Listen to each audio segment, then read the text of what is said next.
હરિપુરા ગામના દરેક લાભાર્થીઓ કે જેમણે આવાસ યોજનાની અંદર ફોર્મ ભરેલા છે એ લોકોને આ રીતની એક સુડા તરફથી નોટિસ મળી છે.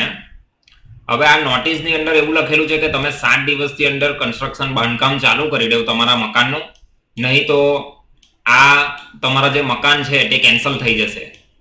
બરાબર, તો એ સાચી વાત છે કે જેમણે ઘણા સમયથી મતલબ 2022માં જેમના મકાન પાસ હતા અને અત્યાર સુધી 1.5 વર્ષ સુધી મકાનનું બાંધકામ નથી કર્યું, તો સુદા તરફથી આવી નોટિસ તમને મળવી એકદમ વ્યાજબી છે. પણ હવે કરવું શું? તમારા મકાનો હવે કેન્સલ થઈ જ જશે, તો આની પછાડીનો હવે કોઈ રસ્તો બચેલો છે? તો એના માટે જ આ વિડીયો મેં તમને બનાવું છું અને તમે ધ્યાનથી સાંભળજો. આ રીતની તમને સુડામાં નોટિસ મળેલી હોય તો સુડામાં અહીંયા વેસુ આવવા રોડ ઉપરનો એડ્રેસ લખેલો છે, સુરત અર્બન ડેવલપમેન્ટ ઓથોરિટી, એટલે સુડાનો આ એડ્રેસ છે. હવે તમારે કરવાનું એવું છે કે મેં તમને એક અરજી ટાઈપ કરીને આપું છું, એ અરજી તમને મળી જશે. તમારે એની પ્રિન્ટ આઉટ કઢાવી લેવાની છે. આ અરજી તમારી સામે જ છે કે આપણે 3 મહિનાનો ટાઈમ માંગીએ છીએ સુડા પાસેથી. તેમાં તમારે આ અરજી ઉપર તમારે પ્રિન્ટ આઉટ કાઢવાની અને હાથેથી તમારું નામ લખવાનું છે. અહીંયા તમારો એડ્રેસ લખી દેવાનો છે. અહીંયા તમારો લાભાર્થીનો નંબર એટલે તમારો જે બેનિફિશિયરી આઈડી છે તે લખી દેવાનો છે. ફોન નંબર તમારો અહીંયા લખી દેવાનો છે.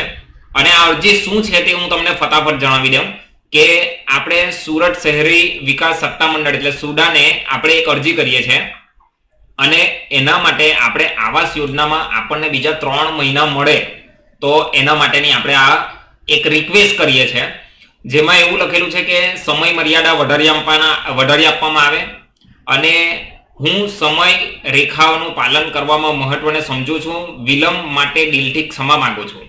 કમનસીબે અણધાર્યા સંજોગોએ મને આ યોજના પ્રમાણે બાંધકામ શરૂ કરતા અટકાવ્યું છે. આમાં નીચેના મુદ્દાઓ સામેલ છે.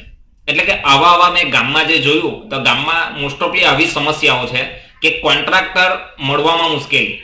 બરાબર, તો પ્રધાનમંત્રી આવાસ યોજનાના માળખામાં લાયક અને ભરોસાપાત્ર ઠેકેદારને શોધવું અપેક્ષા કરતા વધુ પડકારજનક છે, જેને છે શક્ય છે. બરાબર, તો આ પ્રોજેક્ટમાં જે ડિલે થાય છે તો કોન્ટ્રાક્ટર મળવામાં મુશ્કેલી, તો આ કારણ તમારે લખવાનું છે. પછી મોસમી મર્યાદાઓ એટલે ફોર એક્ઝામ્પલ અત્યારે ચોમાસાની ઋતુ ચાલે છે, તો ચોમાસાની ઋતુમાં બાંધકામ અત્યારે થઈ શકે એમ છે નહીં. ભલે લોકોએ 7 દિવસનો ટાઈમ આપ્યો પણ આપણે કેવી રીતે ચાલુ કરીએ? તો એક ચોમાસી. બીજું કાનૂની સમસ્યા. ઘણાને મેં જોયું કે એક જમીનની કઈ સમસ્યા દરેકના કેસમાં ચાલતી હોય છે કે ભાઈ આ ભાગ પેલામાં જાય છે ને એમાં જાય છે ને કોઈ સાથે કોઈ રિલેટિવના કોઈ ઇસ્યુ ચાલતા હોય તો એને કારણે પણ તમારું મકાનનું બાંધકામ નથી થયું, તો એનો પણ ઉલ્લેખ કરેલો છે. બીજું, બાંધકામની સામગ્રીના ખર્ચમાં વધારો, ધારો કે રેતી, કપચી, સિમેન્ટ, સ્ટીલ, ઈંટ અને એના ભાવમાં જે વધારો થયો છે, એટલે આ બધા જરાક પડકારજનક આવી સિચ્યુએશન આપણી સામે આવી છે. તો આ અણધાર્યા સંજોગોને જોતા હું બાંધકામ કરવામાં નિષ્ફળ થયેલો હતો, પણ 3 મહિનાની અંદર હું કમ્પલસરી તમને વચન આપું છું કે હું મારું બાંધકામ ચાલુ કરી દેવા. આવી રીતની એક અરજી આપણે આપવાની છે. આ અરજી જે છે તે હું તમને આ વિડીયો સાથે હું તમને આ અરજી પણ આપી રહ્યો છું. તો આ અરજીની પ્રિન્ટ આઉટ કરીને તમારું નામ, એડ્રેસ, અહીંયા લાભાર્થી નંબર, ફોન નંબર લખવાનો છે. નીચે તમારે સહી કરી દેવાની છે. અહીંયા તમારું નામ અને સહી અહીંયા તમારે હસ્તાક્ષર અહીંયા કરી દેવાના છે. અને આ અરજી લઈને તમારે જવાનું છે સુડા ભવનમાં. સુડા ભવનમાં વેસુ અબ્બા રોડ ઉપર સુડા ભવન આવેલું છે. ત્યાં જઈને કહેવાનું કે ભાઈ આવાસ યોજનાનું જે ડિપાર્ટમેન્ટ છે તે કયું છે અને આ અરજી તમારે ત્યાં જઈને આપવાની છે અને ત્યાં રૂબરૂ રજૂઆત કરવાની છે કે મારી આ સમસ્યા છે. હવે આમાં કોઈ સરપંચ કે ડેપ્યુટી સરપંચ કે તમારો વોર્ડનો સભ્ય ત્યાં જઈને રજૂઆત નહીં કરી શકે, કારણ કે બધા લાભાર્થીઓના પોતપોતાના પ્રશ્નો છે. તો જે પ્રશ્નો હોય તે તમે ત્યાં જઈને રજૂઆત કરો અને રજૂઆત કરીને તમે એમની પાસે 3 મહિનાનો સમય માંગો અને 3 મહિનામાં સમય તમને મળે તો તમારે કમ્પલસરી 3 મહિનાની અંદર સ્ટાર્ટ કરવું જ પડશે. બરાબર, આ એક છેલ્લો ઓપ્શન છે. હું એમ નથી કહેતો કે તમે આ અરજી આપે એટલે તમારું કામ થઈ જશે, પણ મને એવી આશા છે કે 70% 80% તમારું કામ થઈ જશે. તમે આ અરજી લઈને જો સુડામાં મળશો અને તમે 3 મહિનાનો સમય માંગશો તો મારા ખ્યાલથી સુડા તમને 3 મહિનાનો સમય જરૂરથી આપશે.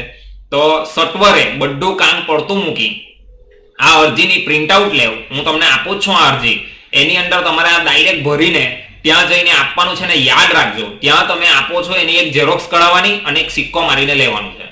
આ અરજી, આ ફોર્મ ભર્યા પછી તમારે એની એક ઝેરોક્સ કઢાવવાની છે અને ત્યાંથી સુડામાં તમે જે અરજી કરો છો એક સિક્કો મારીને તમારે એક એકનોલેજમેન્ટ લેવાની છે કે તમારા પુરાવા માટે કે તમે આ અરજી આ તારીખે કરી છે, બરાબર. તો આટલી એક કાર્યવાહી દરેક લાભાર્થી બધાનું કામ મૂકીને સુડા ભવનમાં જઈને આ રીતના એક દિવસનો સમય કાઢીને તમે મળીને આવો તો તમારું કામ થઈ જશે એવું મને લાગે છે.